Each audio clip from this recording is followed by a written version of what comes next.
Good evening.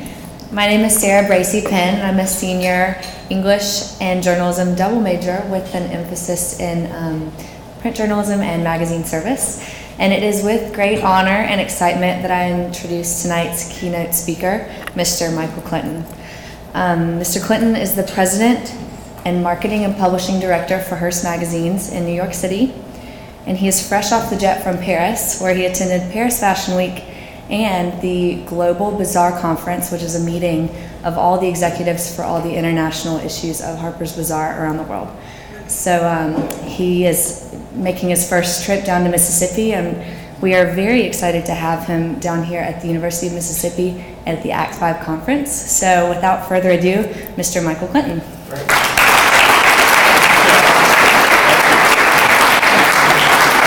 Thank you all. Can you hear me? Can you hear me in the back of the room? Great, fantastic. So, yeah, it's not easy to get to Oxford, Mississippi from Paris, France. I will tell you that.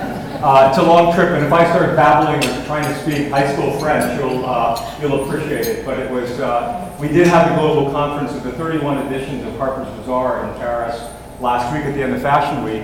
And one of the guests there was our brand new baby, which is the Dutch edition of Harper's Bazaar. So I thought I had one up on Samir when I said to him, you know, before I could even tell him we just launched Harper's Bazaar in Holland, he said to me, I went through Amsterdam on my flight home from France the other day, and I picked up the new edition of Harper's Bazaar in Holland. You cannot scoop this guy. You cannot scoop this guy. But it's really a great honor to be here and to be with all of you, and of course, all the excitement of this past weekend, and lucky number 38, which is an important number in town. And I have to say that I'm originally from Pittsburgh, so I'm a Steelers fan. We've had season tickets. We got a Steelers fan in the room. We've had Steelers season tickets for about 45 years in our family. But as a New Yorker, I have to say the Giants and Manning. I mean, he's doing it. So I know he's a hometown player. So I don't tell my family that I've switched, but I'm over onto the Giants side now. So good luck on Saturday. I'll be tuning in from New York City in the Texas A&M game. Really great excitement that's happening here. I also have a news flash that I was supposed to deliver for those of you in the audience who are interested, because there's a lot of competition in town. You know, Hal Holbrook's here, as you know, doing his Mark Twain thing. And the other thing is the personality elections took place today. So for those of you who are interested, the homecoming queen, Murray Miller. The runoff for Mr. Ole Miss is Rob Barber or Luke Love. You love that name, Luke Love? He's got to win. I'm just got to win for that name like that. And still waiting on Miss Ole Miss results. So that's my news flash for today. Okay, we're going to have a little fun, and I like a little interaction Q&A. So hopefully you'll all join in so that I'm just not a talking head. First of all, how many people in the room are the students? Oh, we got a lot of students in here. Okay. I'm a little intimidated because being in the room with someone like Mr. Ryman, who is a huge legend who I've admired for years and years. Mr. Morris, another huge legend. Bob Sachs. We've got folks from Quad. We've got folks from our CDS group. So we've got a lot of people who know a lot of things. So they're gonna make me honest as I give this presentation because they know a lot. But we're going to start because I want to have a little fun with the students in particular. And I'm going to be a little provocative as well. So the first question I'm going to ask is, how many people in the audience think that print is dead? Wow. How many people in the audience think print will be dead in 5 years? 10 years? 15 years? I like to check my audience out before I start speaking. I'm with my people. I'm here to tell you that I believe, we believe, and as you can also see, I've been the chairman of the Magazine Association of Magazine Media for the last 3 years. I'm about to pass the baton, so I get to see a lot from my seat. But I'm here to tell you that I believe that print products, print magazines will be here way into the future. Your children and grandchildren will be reading print magazines. And I don't live in a naive world because I live in a very hardwired world. The magazine publishing industry in New York City is not for the faint of heart. So it is blood sport, as we like to say. So I get to see things with a very critical eye. But as we start, this is a little quiz for the students in the room. John Harrington cannot answer these questions, so because he's too smart. And we're going to start first with a little quiz. So, newsstand edition of Cosmo. What was the bestseller of the year? Was it Kim Kardashian or Miranda Kerr? How many of the students think it was Kim Kardashian? Hands up. How many think it was Miranda Kerr? It's about split. Kim Kardashian outsold Miranda 2-1. 1.1 million copies on the newsstand, half of that from Miranda Kerr. I'm here to tell you, if you're going to be in the magazine business, you got to know what America wants. And they cannot get enough of the Kardashians right now. You may not like that, but that's not what you're here to decide. You're here to get onto the pulse of the zeitgeist and what sells. And right now, if you put a Kardashian on the cover of the magazine, it sells like hotcakes. So take your head out of what, because we all roll our eyes, right? But that's what America is looking for right now. People magazine, has had a run of amazing hits on the newsstand in the last couple of months because of all of the great things that, and also sad things that is happening in the culture. But as you know, George Clooney's wedding pictures this week, and I'm sure it'll be a huge bestseller. So we got to be on the pulse of what the American consumer wants. Whoops, what happened? Samir, I may need you to do your magic again, and I'll juggle or something. We're going to do a couple of other, there we go. Esquire, one of our, thank you, one of our magazines. 81 years old. Esquire was actually launched in the middle of the Great Depression. It's the highest priced magazine in the country and just flourished and took off big time. So Ashton Kutcher and the man who killed Osama bin Laden, or a very heady piece on the 80th anniversary, 80 men from 1 to 80 years old talking about their view of the world. Which sold best on the newsstand? Ashton or the American Man Now? Hands for Ashton. Hands for the gravitas of American Man Now. You guys are getting smarter. Ashton won. And of course, the bin Laden story was a huge story in journalism circles when it came out, so it had a lot of press. But nevertheless, America loves Ashton. Last one. So, 17 magazine. Kesha. Is that the right pronunciation? I'm asking the students. Or Ariana Grande. How many people say Ariana Grande? Hands up. How many people say Kesha? You guys are smart. Ariana Grande. 2-1. Both of those 2-1. So, as magazine makers, the beauty and the secret sauce of so much of this is really having your fingers on the pulse of what we think consumers want as we sell magazines, not only on the newsstand, but on subscription. So just a little fun quiz to get us going. A lot of the stuff you're going to see tonight is going to be Hearst-centric, so I apologize. I don't think there are any budgets in the room, so I'm not pitching any advertising tonight.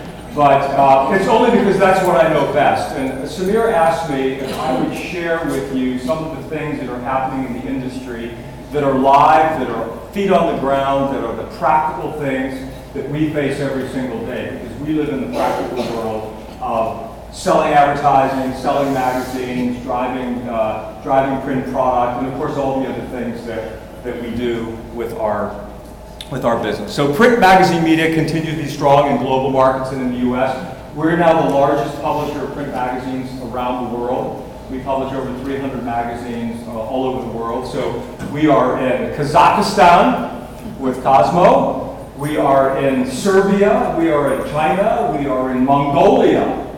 Cosmopolitan edition of Mongolia. You should see that. It's pretty wild.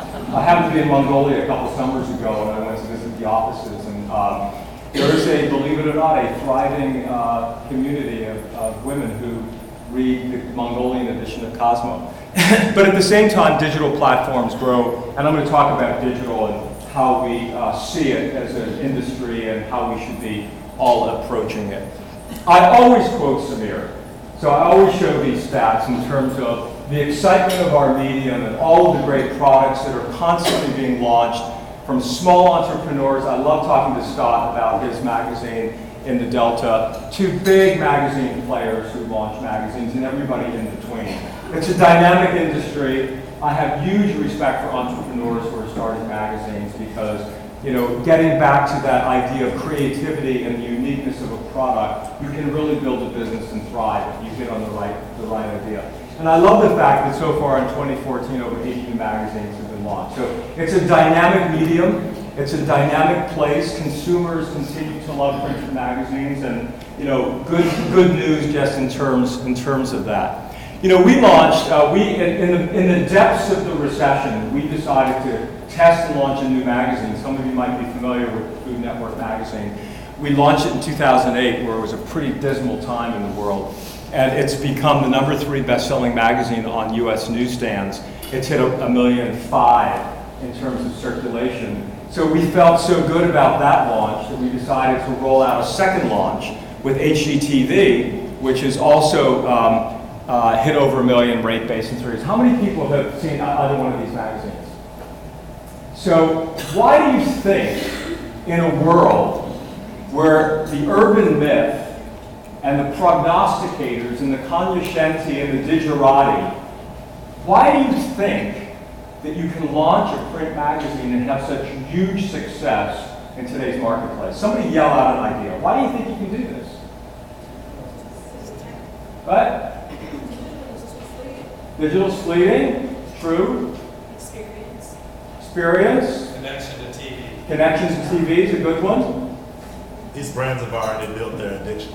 Fantastic comment. Brands have existed, creating a co-venture, multi-platform, television, e-commerce, digital, social media, built-in brand. It's a nice secret sauce for a magazine. I'm going to yes, ma'am. Everybody eats and everybody lives in a home. It's a good one. Everybody eats. The beauty of Food Network is that it hit just when everybody was retrenching and staying at home and cooking and eating around the table because of the recession. And the Food Network channel was hugely successful. Family viewing.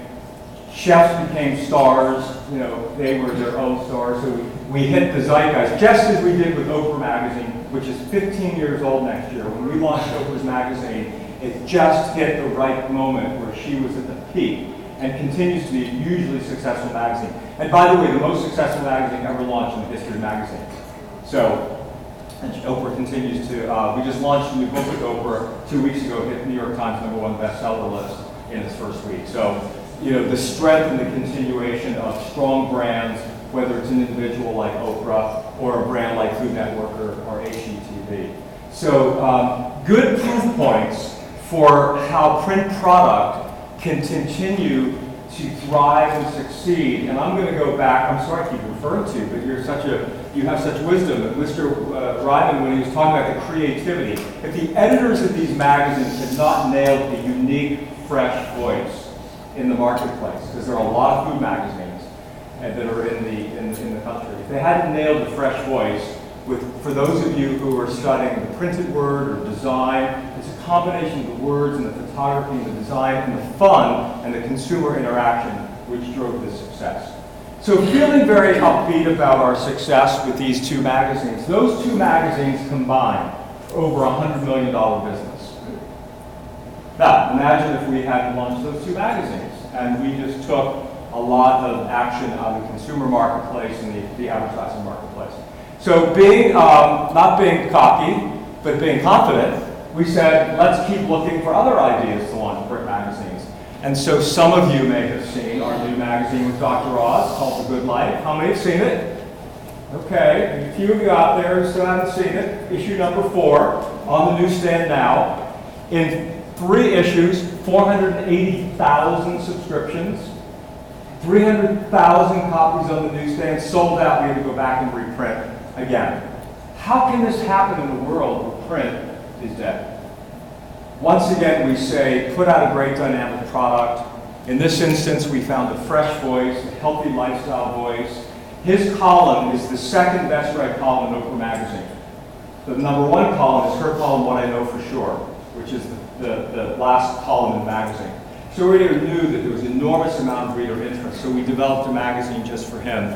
And we'll be at 700,000 copies as we roll it out next year into 10 issues. So I show these as examples or proof points that when you have new magazine product as well as refreshing your current product, you find an audience, you build a business, you create excitement, and that is really what we do as magazine makers.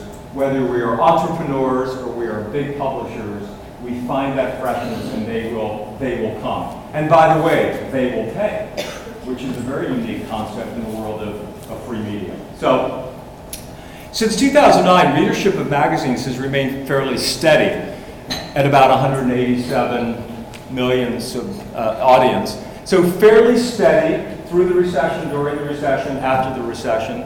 Magazines reach more adults and teens than television today. Television is going through a massive disruption, as is digital.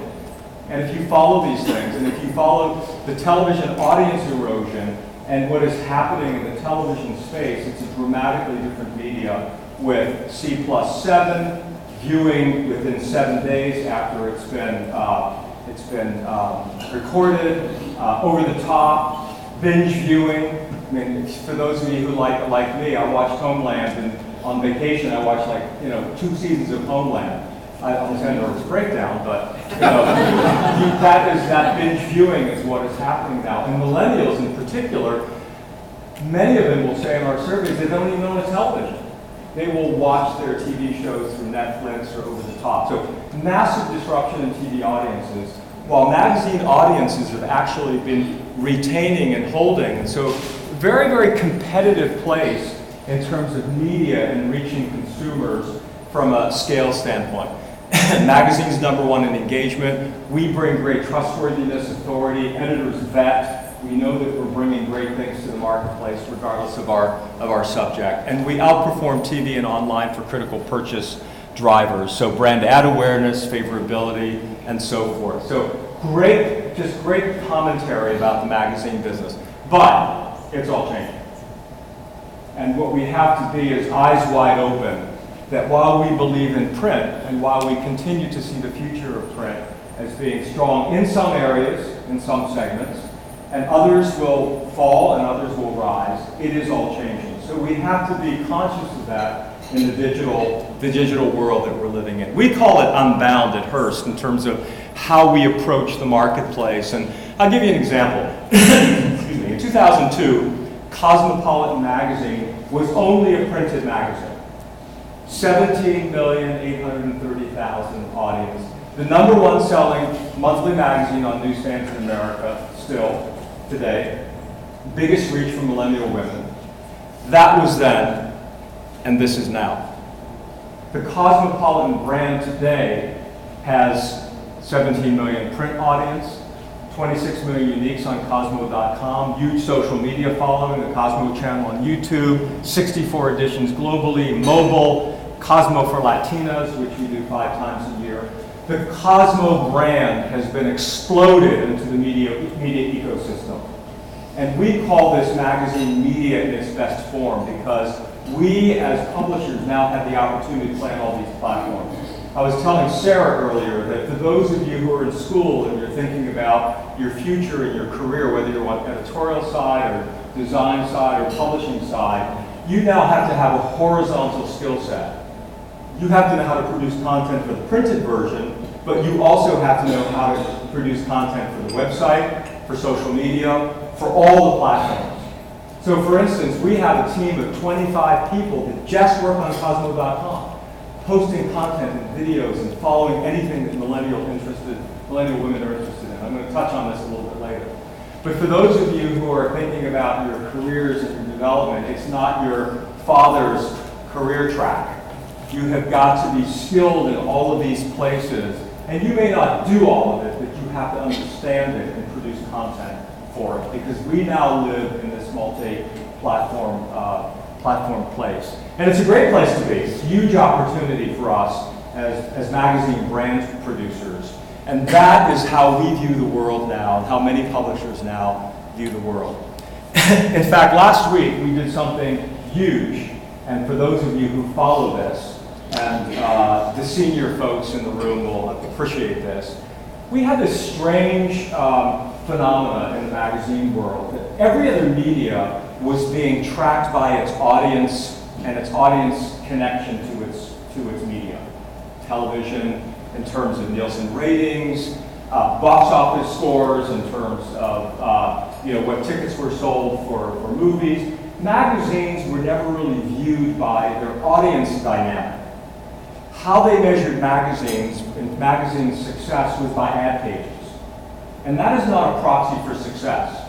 Because what really is a proxy for success is how your readers are connecting to your magazine, whether they be newsstand or subscribers, and how they're engaging in your website and so forth. So last Monday, we did what I think was the most provocative thing that the magazine industry has done in decades, is we changed the conversation and we changed the game. We said we are now going to be reporting on our magazine metrics in terms of our audience. So we're going to report on our audience in print, and our audience in digital, and our social media audience, because you saw that Cosmo example. That's how readers and consumers and users are interacting with all of our brands. And so last Monday we flipped the switch, and the New York, the Times and the Journal and Adweek and all these folks, reported on it, and it's now called Magazine Media 360, the Brand Audience Report. And it will come out every month. It will be comparative to the previous month from the year before. But we as an industry have to take back the reins and say it's our audience that matters. It's not ad pages. Yeah, ad pages are a good metric that we all look at, but it's really about our audience. So just that's fresh news that you'll be hearing and seeing about. The thing that we love about print, and Ed's here, one of our big printing partners, is the enormous amount of innovation that's happening in print product. And I want to share some of it with you because it is really startling. Some of you might remember a number of years ago, I'm sure Samir has copies of it, and I'm sure he has it plugged in. He's probably going to sell it on eBay someday. But we did the very first digital cover of a magazine on Esquire that had you might remember it if you saw it, it didn't have any sound, and it had sight and motion. And my fantasy is that someday there'll be a chip that can be bound right into the binding of the magazine that can have sight, sound, and motion within the printed page. It's not that crazy an idea. There's a lot of work being done at the MIT lab and other places to bring paper to life that way, literally paper. And so that may happen someday, which will be very exciting for the printed product. But I wanted to share with you some of the things that we're doing in the print innovation side, and then how we're translating it. So in May, we did the biggest beauty month in the history of magazine publishing, with print and digital and tablets and so forth, and lots of innovation on the print side, which I'm going to show you. But we also took, for the first time ever, our tablet editions and put 800,000 tablet editions and created a mini magazine called Be Seen that was embedded into the subscriptions of all the paid magazines. We had an advertising sponsor, and it was B-roll from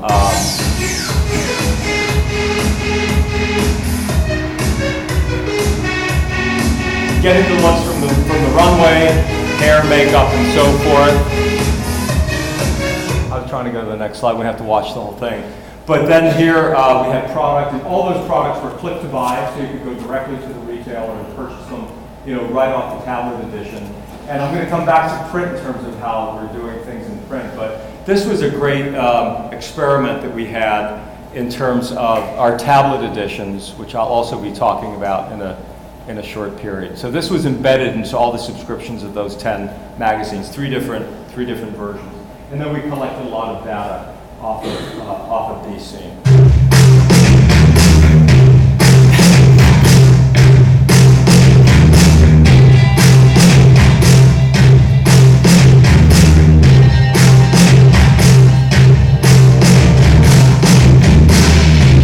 That was what we did with the May issue of the cover of Marie Claire. It had 5 covers that rotated, and you saw that origami fold-out. Thanks, Ed, because we probably had a few people have a few nervous breakdowns in the printing press when we did that. But we're doing a lot of things off of the cover now, and I'll explain why in a second. And a lot of this is off of the various innovations that our printers, and particularly Quad, is doing. Here's a great one that we just did with House Beautiful.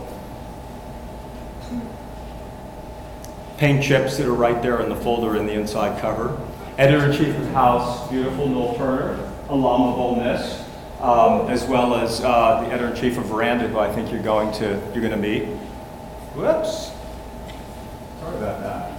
This was the most exciting one. The reason that we're doing so much on the cover, there you go. Some of you may have seen the denim cover. Zipper. There's the cover. Guess Jeans bought the unit. And then Guess Jeans bought two subsequent spreads. Here's a great issue of Oprah. First time we've shot her from the neck up. 4 different beauty looks. Maybelline's the sponsor. How to get the look. How to get the look with Maybelline product. The reason we're doing so much of this with our cover is if you think about the world we live in today and how we're bombarded with so many messages that come at us, whether it's through digital or through television or through social media, the issue of stickability and viewability is a big topic. The one thing we know for sure about print magazines is everyone comes into the magazine through the cover. 100% viewability. No matter what, when you pick up a magazine, you look at the cover first. So we had an idea a year or so ago to really blow out the cover experience for the consumer. And we've done a lot of research, and they love the interactivity of it and the information that you can get from it. That 4 covers of Oprah, of how you can get the makeup looks that she was wearing on one side, and then get the back side where Maybelline gives you the product, is a great fun experience for the reader. And we know that from the research that we have done. So we're doing all sorts of things, custom cover booklets where our editorial folks create content that is specifically from our editors of specific magazines, and they live on the cover. They live on the cover of the magazine. Here's a great new fragrance sampler that runs down the spine of the magazine, and 2 vials of fragrance that were attached right to the magazine's spine. In this case, Marc Jacobs Daisy fragrance. So another new great use of innovation off the cover. We're doing a lot what we call live paper. How do you take the paper experience and bring it to life and take someone on a digital journey? So Esquire uses a technology called NetPage, and there are many, many technologies now where you can activate the consumer off the page and have them do something in the digital side. So this is being able to download your app on the phone, and what you can do is share any of the pieces of content, whether it's editorial or advertising, on your social media platforms or on any of your Facebook and Pinterest platforms, etc. So it also rolls into e-commerce, so you can purchase things right off of the page. Redbook magazine, we use a different technology called iCapture. You download the app, you use the app to take a picture of the Redbook cover or a page inside, and you can actually purchase those shoes off of the app directly to a retail. The future of what we say is someday we should get a revenue share off of that experience. Why not? We're sending a consumer, our reader, to the point of purchase, so why shouldn't we get a revenue share? So e-commerce is a part of the future of how we view this, taking them right to the Lulu website, and then sharing it on Facebook or Twitter or email.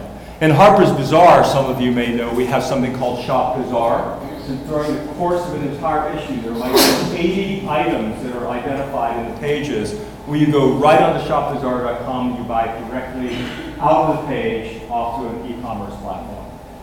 Once again, we don't have a rev share, but that's where we're going in terms of how we activate consumers, taking paper and bringing it to life through digital enablers.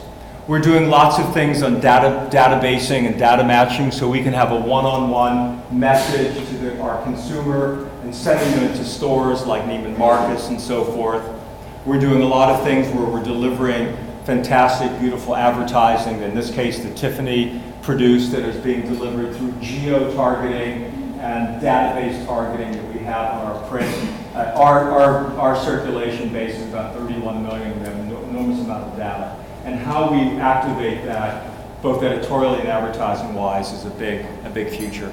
Everything we're doing now on our pages is contests, send us information, collect email addresses, become part of sweepstakes, become a part of fun new things that we're doing with advertisers as well on the editorial side. Here's one, House Beautiful, which has a video of the shoot of the house, so activation right off the cover with a QR code. And we have, in fact, we have an entire table of contents page, that's Newell, entire table of contents page that activates consumers through the magazine to go see B-roll and video. Ultimately, those should be sponsored and paid for by advertisers. Ultimately, they should be special offerings. Ultimately, there should be commercial messages. This is the 1.0 of where we're going with live paper. Our editors are doing it. This is Elle Magazine. Watch us and follow what's on Blipper. Our advertisers are doing it. We're now saying to advertisers, you have to tell consumers what to do. For those of you who are in the advertising side or published magazines, Scott has probably heard this, the advertiser says to us, well, how do I know my print advertising is working? Well, oftentimes the advertisers want a pretty picture and run their brand name. They don't tell the consumer what they want them to do. In the 21st century, the opportunity for print magazines is to say, Gucci fragrance supports Time for Change, buy a fragrance, go online and choose a cause and change lives. They're actually telling the consumer what they want them to do off of their ad.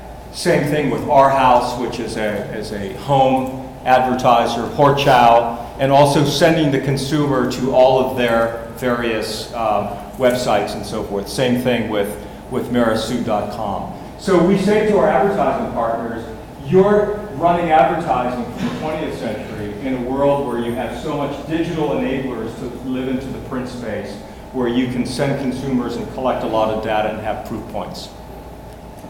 Tablet media. Here's the question. The experts in the room cannot answer. This is a question for the students. What percentage of total magazine subscriptions in America are delivered on tablet devices? Throw out a number. 14. Okay. 14. 3. Anybody else? 3. If you ask many people sitting next to you on an airplane, or you ask media executives even, they'll say 25%. There is an impression that this shift has happened from print reading to tablets. The answer is 4%.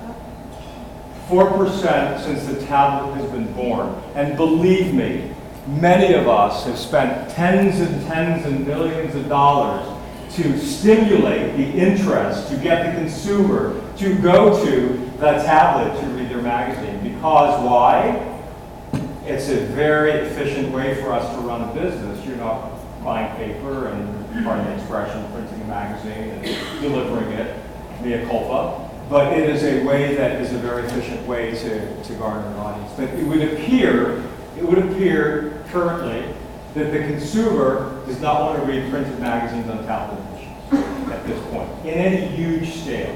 They want to use their tablet for email and for video and lots of other things. But as an industry, we have not seen this big conversion. And it's a big urban myth where there is this perception that everyone is transforming to the tablet.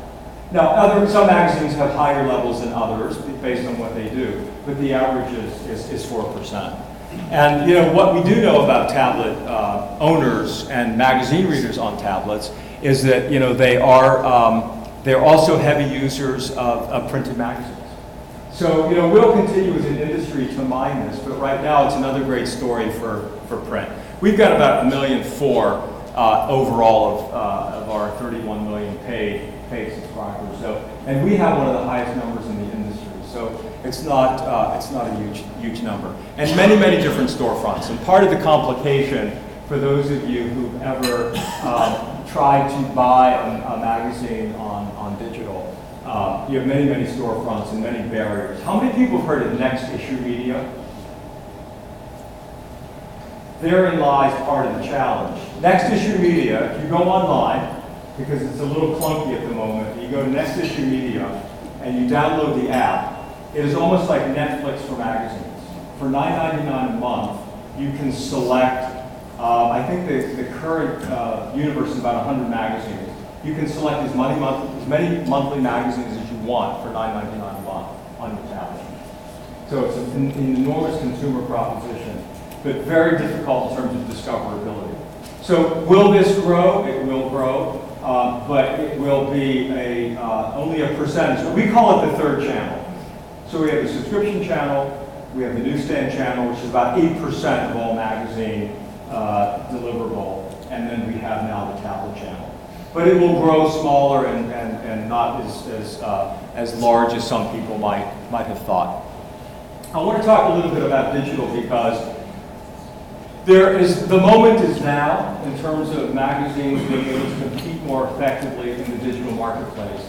But I would say that what we've all learned and what we're all learning is you have to shed your legacy thinking.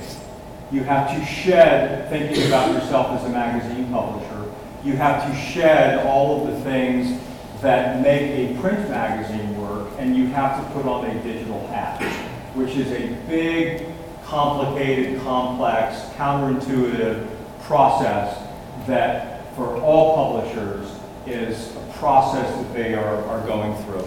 So we have a strategy called From Months to Moments. And in the past, our print publishers, because we had these nice little websites, on a monthly magazine might post 30 things a week. And if you're going to be competitive in the digital marketplace, you have to post 30 things an hour. Maybe I'm exaggerating, but 30 things a day. You have to be constantly posting and constantly updating your website and reporting on things that have a lot more elasticity than you think your brand will allow you to have. So I'll give you an example on Cosmo. So Cosmo, you all know Cosmo. What is the content? It's sex and relationships and beauty and fashion and all that stuff that 20-something women are interested in. But we never, for example, reported on what was happening in the red carpet in Hollywood. Because we said, that's not what we do. That's what Entertainment Weekly does. That's what, somebody else does. Well, we never reported on legislation in Washington that affected women, young millennial women, whether, any of the issues that affect women. And we put, instead of looking this way, we went this way. And we said, we now should be reporting on everything and anything that millennial women are interested in. That's the elasticity of the brand.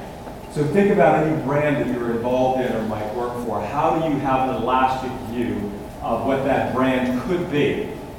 And so what we did is we began to publish and post a 24/7, always-on mentality with Cosmo and then ultimately our other brands.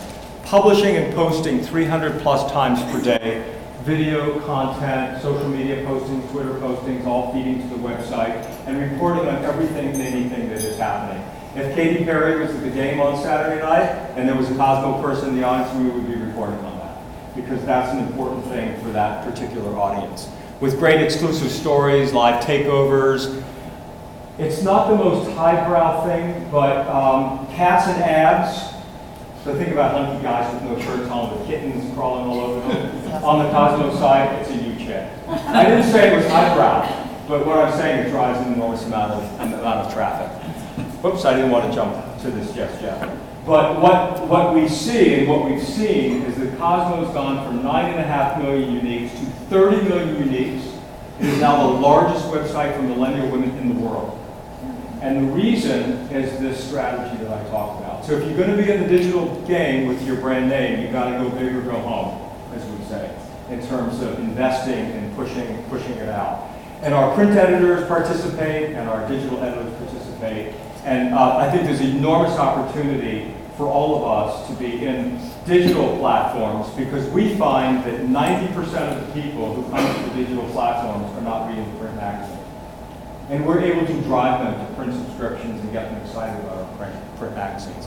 We're doing a lot in terms of different integrations on our websites, and this is, for those of you who follow this, there is you're seeing an L in Cartier. This is called digital native units. How many of you have heard the expression digital native units? On websites, it's the entire future of where the web world is going. It's either going that way or to something called programmatic buying, which I won't get into. But this is an example of a rich digital native unit that we did with our editors in Cartier on the launch of a new product and what is happening in springtime in Paris. And this is, we now have our web editors working in conjunction with producing content for our advertisers as well as for our sites. So a good example of that. I want to show you something that is probably we call this the best practice of the year. And I'm going to show you two examples of how the marketplace now is working and what I think is the future in terms of how we'll be interfacing with advertising and advertisers, which, don't forget, is still the primary driver of a lot of our revenue. We have about $1 billion in revenue, and about 80% of it is coming from advertising revenue. So in our business, it's an important part of how we drive our particular revenue. So this is something we did with Revlon to help position them as bold and provocative and break through the media clutter that's out there. And the brief that we got resulted in the first ever webisode reality series that was produced by Mark Burnett, who we co-own, and you might know he has The Voice and Shark Tank and so forth. And we lined up some mentors, and so we had a contest with consumers for them to participate in a new program called #GoBold. And the series followed 3 young women as they were introduced to a new mentor, told their story. Everybody got to vote online, on the websites, on social media, and so forth. This was all in conjunction with Revlon. We lined up Laverne Cox, who some of you may know, the star of the show Orange is the New Black. And these were the contestants. We produced native content promotions like you just saw with Cartier, sponsored social posts by Revlon, and the participating talent, in-book print units, Revlon brand-owned media channels, and targeted video extension and distribution across a variety of sites. We had a social video hub, collections of content, as I said, interstitial teasers. This is what it I'm looked Laverne like. Cox, and this is Go Bold, brought to you by Revlon. My name is Bridget Blonde, Christina Blackett, Jayla's on the line. We're putting 3 contestants through a series of challenges by high-profile mentors to see who will be crowned the new provocateur. I love to prove people wrong. I think I can do this. We're doing something different. The risk is totally worth it at this point. Take a deep breath and just go for it. It's all happening right here, so let's go bold.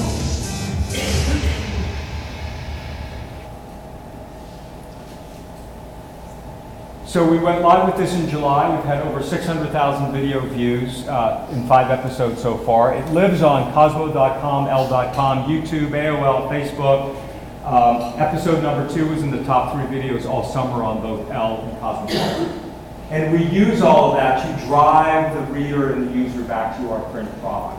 This is the future. This is how we will do business with a lot of our advertisers and how we will work with them multi-platform from that Cosmo schematic that you saw. I know that Samir teaches a course in integrated marketing, and I want to show you one other example as to the kind of work that we're doing. And this was a project we did with Food Network.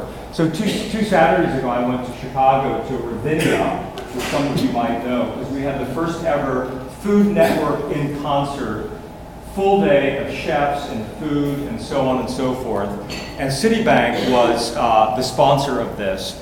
And you can see here what the challenge was for Citibank in terms of it becoming a partner with us in this particular concert. So we brought them the Food Network magazine's event.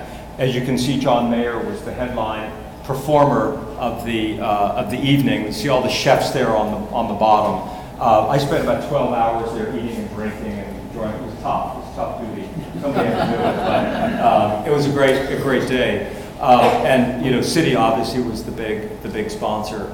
And those were some of the chefs. We had 50 of Chicago's best chefs, and it was called In Concert at Ravinia. And we had great media in print in terms of custom design projects that we did in our print editions.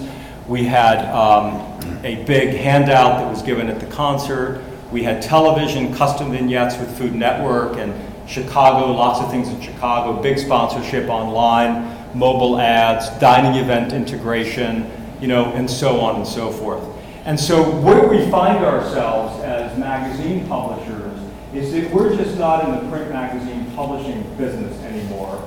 We're now in the full-scale, full-service marketing services business, whether it's in digital or whether it's in social media or whether it's in events. So we have a big event with Cosmo in November called the Fun Fearless Life Conference, which will be in Lincoln Center in New York and in Miami in December. We did a big philanthropy conference with Town & Country. You may have seen the New York Times today. There's a big story in the business section about all the magazines getting into, the women's magazines getting into women empowerment conferences, of which there are now about 7, across the country from different brands. We now find ourselves as magazine publishers taking care of our core product, but now really blowing it out. And you saw some examples here. So for the students in the room, this is the world that you're going to enter. You're going to enter a world where you're going to have to be thinking about content and producing it for all sorts of different platforms. You're going to have to be thinking about events. You're going to have to be thinking about e-commerce. You're going to have to be thinking about ways to get your reader off the page to participate with your brand or your sponsors' brands in other kinds of ways. And this is really the future of how we will thrive as an industry, not forgetting that our core print product, I like to call it our bricks and mortar business, is ever going to go away, because it won't. But now, because of all of the other disruption and all of the other activity in the media world at large, we're going to have to compete in a different kind of way. And these are just some examples of what we call best of class. So while we look at our brands and we say our print products will reign supreme, we now know, as I said, that we have to live, and these are all of our 21 brands that I'm showing on the screen here that we service for the consumer in the marketplace. So the story that we will tell, and that we continue to tell, and these are some of our global editions around the world, is that if you have a fresh idea, and you have a new idea, and you have a good idea, you can build a hell of a great business in print. But when you're doing that, think about all the other things that you have to do to surround the brand. And with that, you will have huge success, and you will have great profits, and you will have great profit margins, and you'll live happily ever after. So that's my spiel, and thank you for having me here today.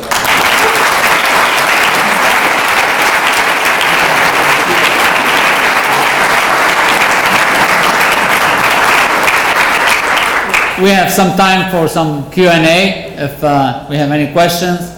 Scott, go. How do you, in New York, how do ad agencies look at you these days? Because you're functioning almost as an ad agency on so many fronts. So are they intimidated by y'all?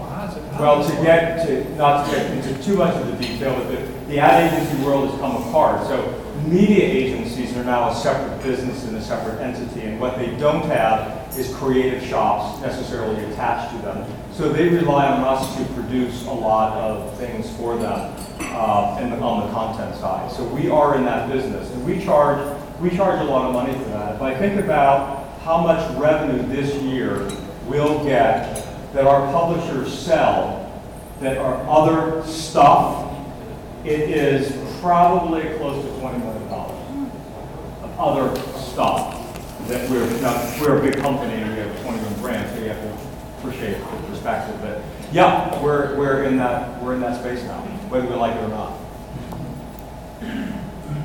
Yes, sir.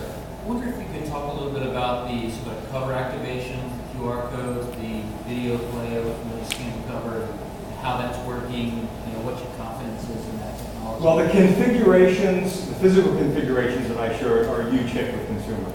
So we're going to keep refining that and doing that. The activations off the page, it's still a learning process. So you have to the consumer has to get used to it. How beautiful the example I showed is they've been doing it longer than most. So it is teaching the reader that this is the way you can interface and interact. We have a great page on the last page of Food Network magazine. We will show some of the crazy food concoction thing, and we'll say, name this food, name this dish. And we get literally 100,000 consumers who are sending us crazy names for that dish. And we activate that through the social media platforms or, in some cases, the QR code. So consumers are beginning to respond and understand that that's a way that they can participate, have their voice heard, become parts of sweepstakes, give their 2 cents, on a product. So it's a process, but we're getting there. Did you have a question? I did. Hi. My name is Kimberly Ward, and I was one of the 150 bloggers that went to the Blog Fest when you guys hosted it. For the design group? For the design Blog Fest, yes, which I thought was amazing. Right. And I remember taking away from that you guys were like really interested in working very closely with bloggers. I know recently we've kind of had a lot of bloggers that have kind of left this space. Are y'all just moving away from that and just creating your own content within house? Or are you still partnering and doing things with? No, I think we're doing a lot with bloggers on our websites. And one of the things that some of you may have heard of some magazines, and there's Forbes has done this, a contributor model, where they open up their content management system and let people participate in the stories. And so we're thinking about that as a particular concept. Part of the challenge on that is that what our editors bring is authority and the credibility. So we have to make sure that we're saying this is a voice that's a different voice that's not coming from our editorial teams. But they will live mostly on our websites. I just wanted to say, because I know a lot of people, because I do blogging and then I am working on a magazine, they always ask me, like, how do I feel about that? And I always tell them that the bloggers die just to be in the pages of the magazine. Yeah. So, like, that is the whole grail. Well, it's so funny you say that, because no matter what when we have people who are contributing on our sites or on our social media, the holy grail is still to have that printed page and have that content on the printed page, and that's still the penultimate experience. We did something which was really interesting, never been done before in the magazine world. We did two things this year. One will sound crazy to you, but as you saw, we have 64 editions of Cosmo, and Forbes figured Katy Perry. Katie was on the cover of our magazine, and we put her on the cover of all 64 editions globally at the same month. Now, you might think that certainly makes sense. We don't necessarily own all of our magazines outright around the world, but there are turf wars among editors, as you can imagine. And the idea of having a global statement is like opening a movie globally. You get that POW across the world. And we've begun to do that with other content producers. At the Harper's Bazaar conference, Corinne Neufeld, who's a very famous fashion icon stylist, produces 4 units a year for us in Harper's Bazaar that run all 31 editions of Bazaar in the same month. So if we found the right cred with the right blogger in a space, we would be happy to cultivate that voice. By the way, if you don't agree with anything I said, I'm happy to take criticism. So I got thick skin. So yes, sir. Kind of going back to what I understand is augmented reality, where you have a magazine paper and you scan it with your phone. Yeah. To me, there's a huge value from the advertiser, and I don't know how much of that's being exchanged with the magazine. So let's say you have the magazine and you have the advertiser, whether it be Cover Girl, they're getting huge value that they can immediately get sales. Right. So that information or value that they're exchanging with you is saying, hey, here's some of our sales data. These ads are performing the best, whether they're in front of the magazine or in the middle. And also saying, getting some data on the people that are scanning the magazine, saying they visited this website so many times a day, or they're on It's a great question, and the data centricity of bringing the print to life is an important part of the proof point that we'll all have to have. Augmented reality specifically is sort of dead on arrival. It was a very exciting technology, and then it kind of fizzled out. So it hasn't, entered the mainstream of the culture. What is happening, and it is something that has been a significant shift, is that the majority of the traffic coming to our websites and many other websites are now being fed through Facebook, Twitter, and Pinterest.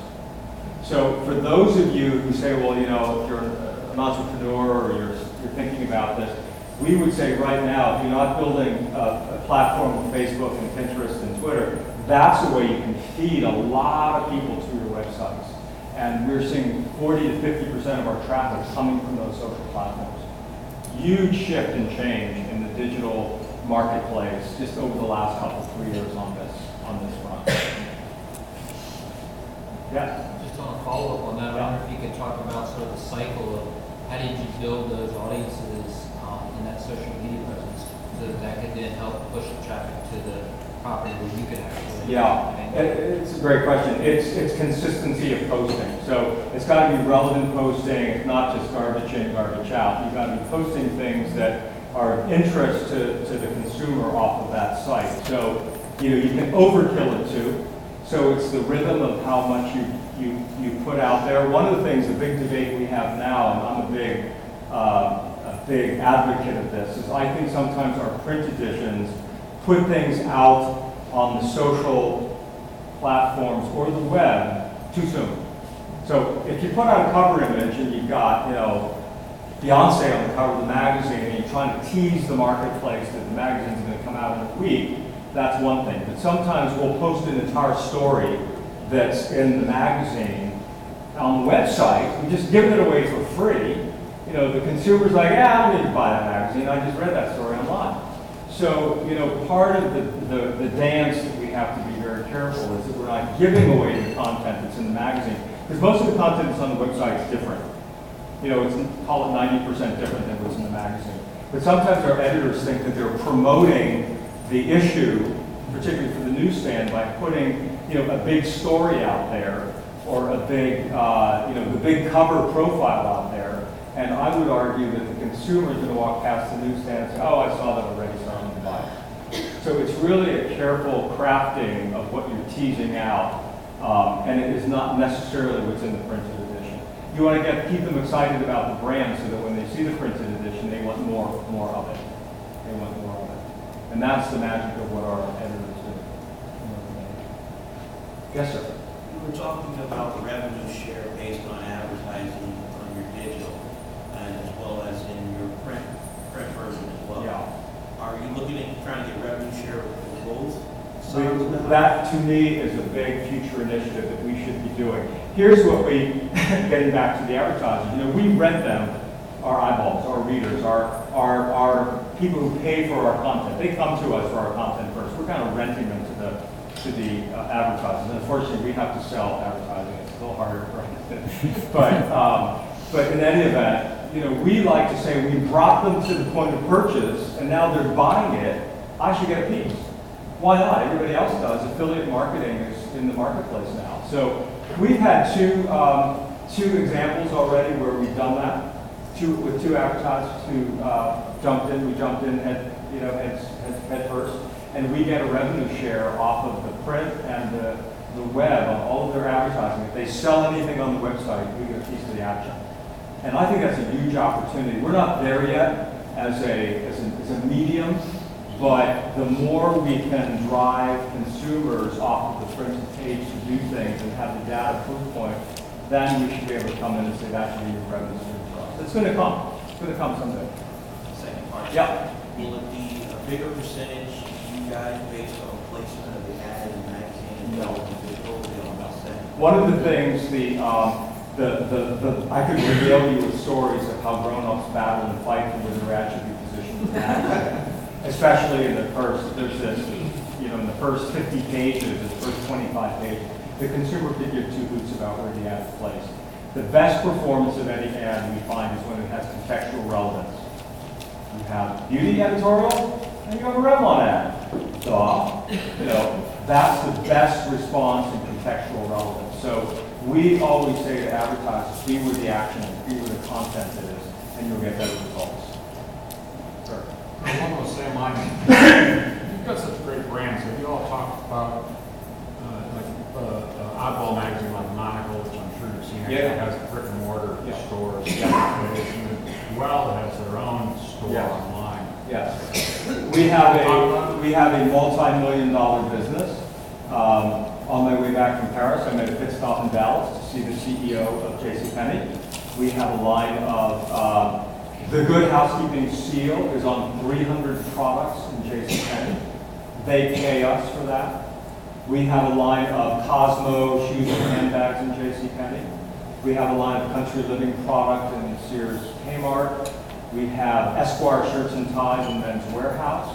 So our brand development business throws off millions of dollars of revenue and profit for us every year.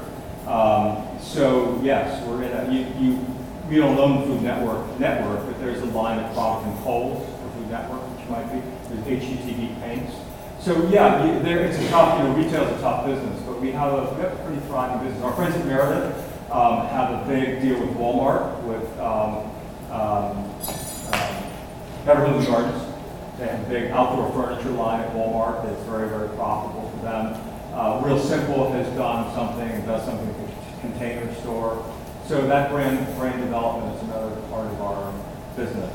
It's not our main business, but it's another way to extend it. Last question. Last question, Brett. try and make it good. Thank you. How long do you think it'll be before this revenue sharing system that you've come up with will be the norm? Will be the norm. Is it something we should expect soon, or is it, are we talking about stuff future?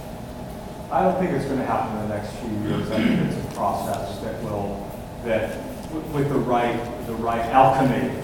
I think our Shop Bazaar, for the women in the audience, if you pick up a copy of Bazaar, you'll see how Shop Bazaar works.